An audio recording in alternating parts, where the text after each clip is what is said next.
Stop separating names like this.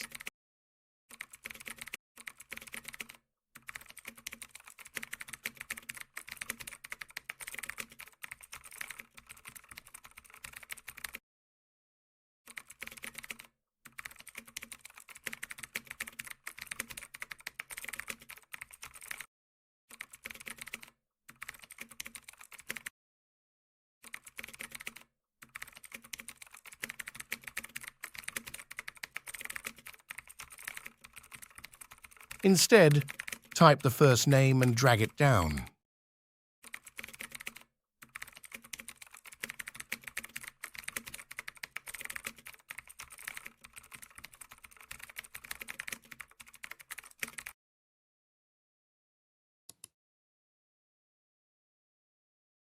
Click the box and choose Flash Fill.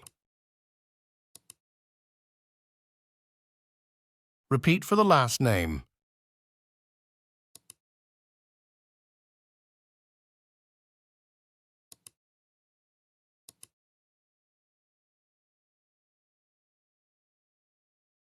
Press Alt-H-I-O for align the column width.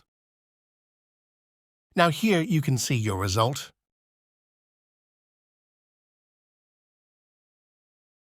Thanks for watching my videos. If you like my video, please like, share and subscribe my channel and press the bell icon for more tips.